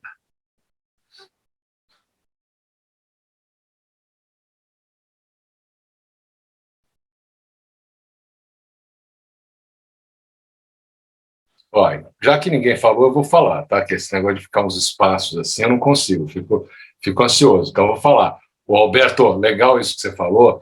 Agora tem uma coisa que eu quero dividir com vocês, é o seguinte, eu fiz um projeto esse ano para o Google, pessoal de Small Medium Business Cloud dos Estados Unidos, e eu recebi essa equipe, a gente fez um trabalho de team building com eles e tal, e eu conversando com um dos membros da equipe, a chefe deles ainda não tinha chegado ao Brasil e tal, a gente conversando, eu falei, como é que é esse negócio do trabalho híbrido aí no Google? Porque eu vi lá o teu presidente, o teu CEO, falando que quer todo mundo de volta no escritório e tal, e ele tinha mesmo falado, esqueço o nome dele lá, o cara lá do Google, o CEO do Google, mas enfim, eu lembro do outro da Microsoft, que é o Satya Nadella. Mas aí é o seguinte, ele falou, cara, assim, não tem isso, aqui a história vai ser, cada grupo, cada time com a sua liderança, eles vão resolver o que vai acontecer, não tem condição de você dizer todo mundo aqui ou todo mundo lá. É uma coisa realmente híbrida, ele falou para mim. Aqui a gente vai tomar a decisão coletiva, é o grupo que vai decidir e nós temos autonomia para isso. E seria muito estranho a empresa que fez a pesquisa mais importante sobre o que é uma equipe altamente eficiente, altamente produtiva, de altíssima performance, com uma pesquisa chamada Projeto Aristóteles, não sei se vocês já ouviram falar, é uma pesquisa que levou 2 anos, o Google começou em 2016, se não me engano, foi publicada em 2018, ou qualquer próximo dessa época, onde eles pesquisaram assim, mais de 40 mil pessoas, não só no mundo Google, para entender o que fazia uma equipe realmente altamente diferenciada. E eles achavam que podia ser trajetória acadêmica, formação, habilidades técnicas, diversidade, gênero. Eles foram atrás de uma série de respostas e eles descobriram 2 coisas. Só 2 coisas que uniam as equipes diferenciadas. Primeiro, um espaço equânime de colocação, de posicionamento numa equipe, ou seja, todo mundo tem o mesmo tempo, o mesmo espaço para falar e compartilhar o que pensa.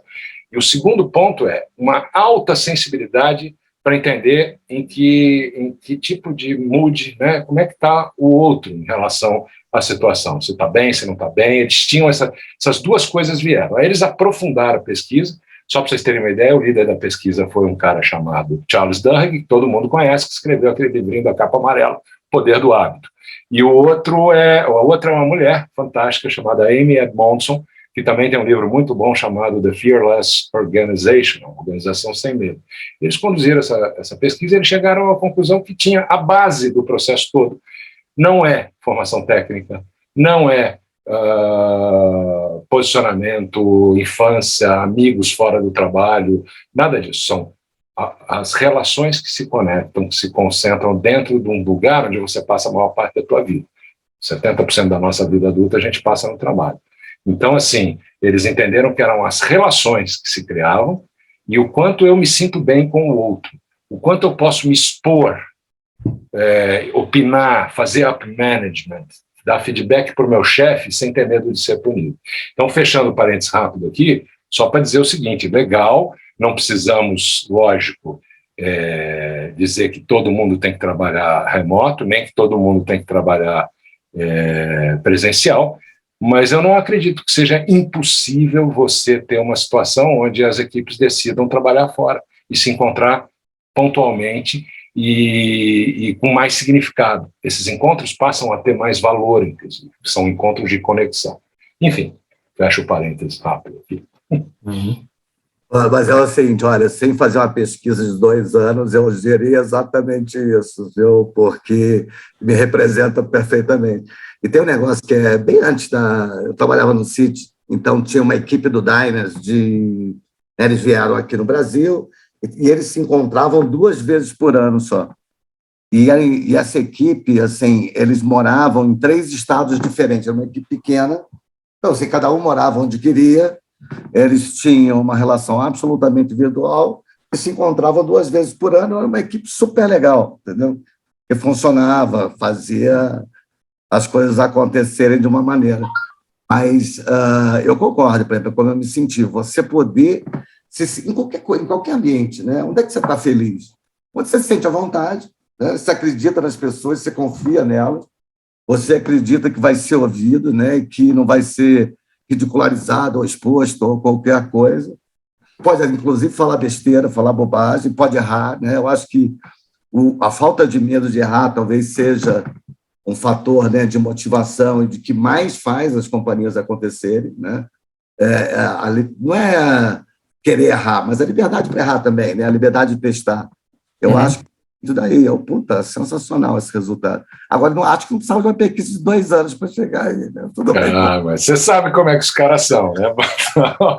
É engraçado. Você falou uma palavra-chave aí. Você falou uma palavra-chave. A palavra-chave dessa pesquisa é um negócio chamado confiança. Né? A palavra já fala o que é, né? Com fé, eu não pego, eu não vejo, mas eu sinto ou não sinto. E se eu não sinto, o que acontece? Esse papinho agora que a gente está ouvindo falar, um negócio chamado quiet quitting, uma bobagem, que mais um buzzword que veio aí, e esse quiet quitting não é nada a não ser uma consequência de um ambiente que não tem essa segurança psicológica. Então os caras vêm com esse papo porque não confia, não construiu confiança. Então, aí agora está sumindo já o quiet quitting, vai sair de cena rapidinho esse comentário. Eu tenho lido um pouco sobre isso e te confesso que eu não entendi direito, viu? Nem eu. Não precisa. Não precisa, nem se preocupe que vai sumir isso aí, entendeu? Sim, relações, não é? Que vieram para o primeiro plano. E confiança é uma coisa que começa com, né? Contato, confiança, fiar com, né? Ter fé junto, ou qualquer coisa que possa se assemelhar a isso. Confiança como algo que emerge de uma relação como uma de suas qualidades, mas que vem a serviço de oferecer continência para aqueles que fazem parte do mesmo vaso. Né? É interessante. Eu estou aprendendo um vocabulário absolutamente novo para mim aqui. Muito obrigado pelas aulas. Muito obrigado. Eu não conhecia esses termos todos que você usou aí, Cadu. Tudo isso é novo para mim. Vocês estão familiarizados com essas palavras todas que foram ditas, esses termos? Luiz, sim? Meu Deus do céu, preciso aprender língua estrangeira. Roberto, também? Não, é o seguinte, Beto, não adianta muito aprender. Quando você acha que aprendeu, inventa um monte de coisa nova. Ou já desapareceu. Tem que estar na onda. Né? Ué, lembra da reengenharia? Quem que lembra da reengenharia? Anos 80, 90, sei lá, pô. Foi. Aproveitando a gente está no momento de descontração, eu sempre me lembro que falo em reengenharia, o negócio das 3 cartas, né? Eu não sei se vocês conhecem essa história. O CEO chega, né? O CEO vai embora, depois de uma crise, e aí ele deixa para o CEO novo 3 cartas. Aí fica assim, olha, cara, cada vez que você chegar num momento, um problema, né, uma crise de gestão, você abre uma das cartas. Aí, 6 meses depois, puta crise na empresa, vai lá, o cara vai lá, abre a primeira carta. Assim, bote a culpa no seu antecessor.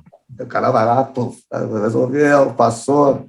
Aí, 6 meses depois, nova crise, aí ele abre a segunda carta. Faça uma reengenharia, né? Contrate uma consultoria e faça uma reengenharia. Bom, fez reengenharia, passou um ano ali depois, nova crise, ele abriu a terceira carta. Escreva 3 cartas.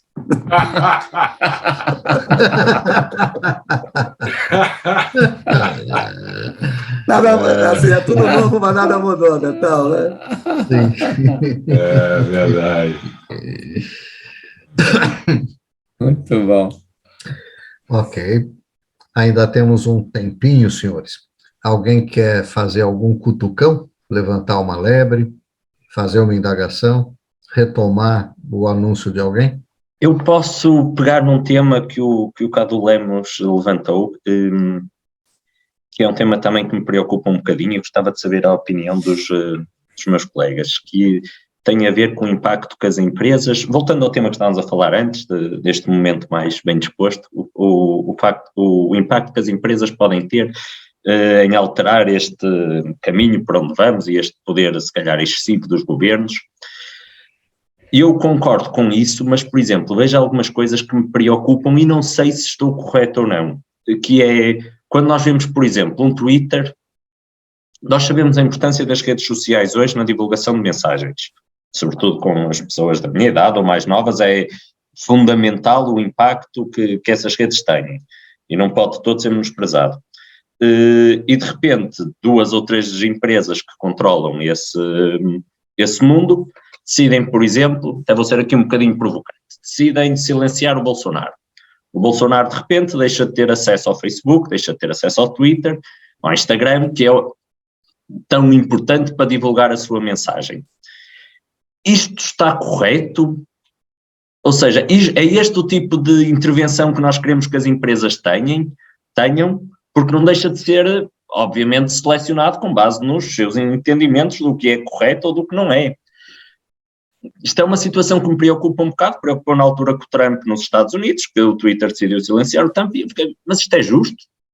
Independentemente da minha opinião sobre o Trump ou sobre o Bolsonaro, não sei se isto é justo. Deixo o assunto para discussão. Olha, o negócio é o seguinte, esses caras são um perigo.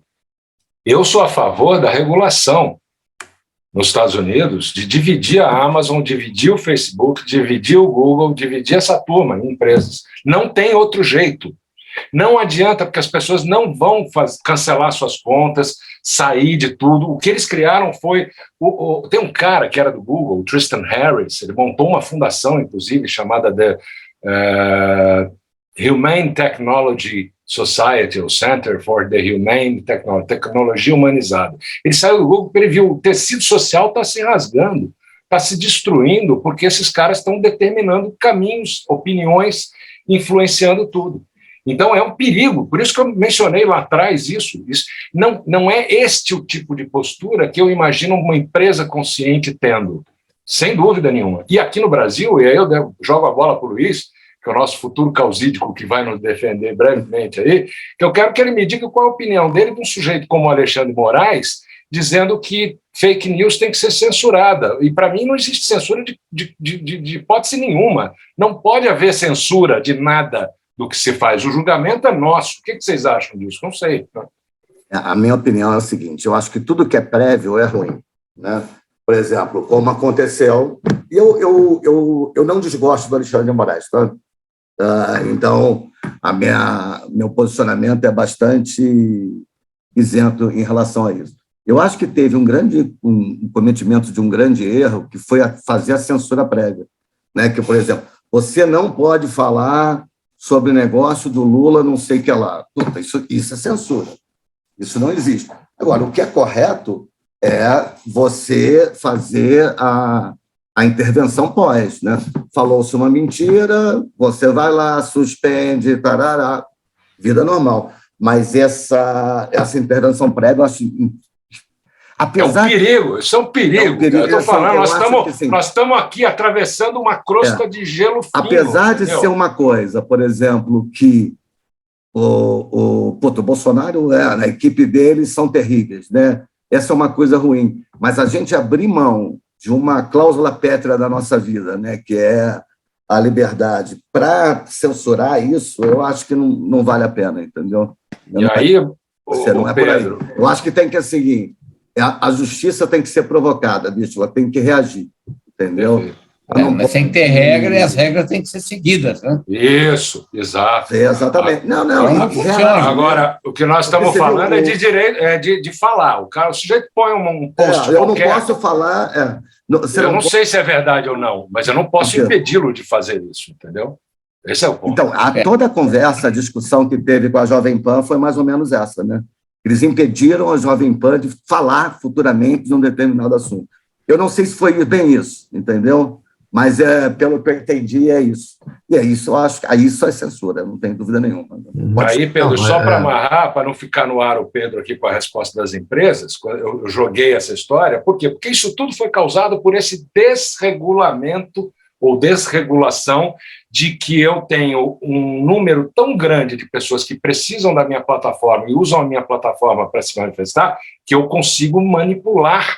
O Brexit é um caso claríssimo, já foi provado a questão de Rússia na eleição do Trump e outras coisas. Em Mianmar morreu gente por causa disso, porque a maior comunicação do governo era feita no Facebook.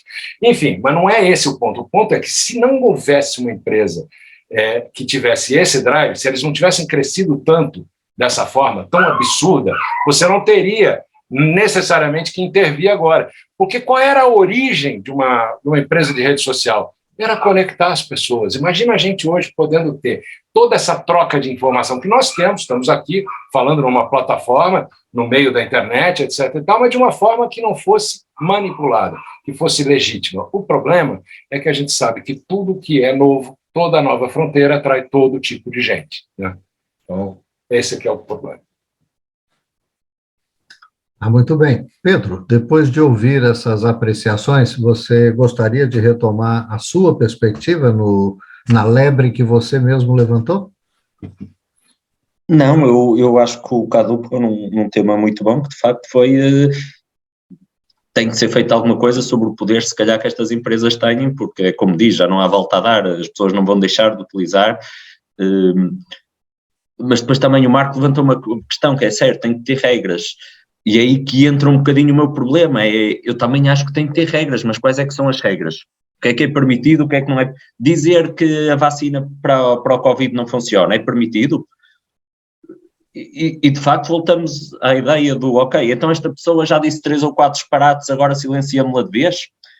É óbvio que não é uma resposta fácil, e de facto o problema se calhar foi, há 3 empresas no mundo que controlam não vou dizer um disparate qualquer, não faço ideia nenhuma das percentagens, mas uma percentagem enormíssima da comunicação.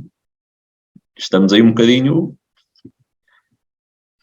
Mas agradeço muito a vossa opinião, porque concordo perfeitamente sobre tomates na mão de 2 ou 3 empresas só. Sim. Bom, senhores, temos ainda 8 minutos, mas eu preciso dizer aos senhores que fui acionado aqui pelos ossos do ofício, e em razão disso vou precisar abreviar esses 8 minutos para apenas 2, para poder dar conta do recado que me solicita aqui. Eu estou extremamente bem impressionado com o que se passou aqui hoje, com a qualidade dessas reflexões. Eu acho que os senhores fizeram uma prestação de serviços relevante, suscitando reflexões, trazendo essa difícil tarefa de se tomar acordo de critérios, não é? Que critérios eu vou adotar para deliberar sobre o certo ou o errado, o justo e o injusto, o cabível e o não?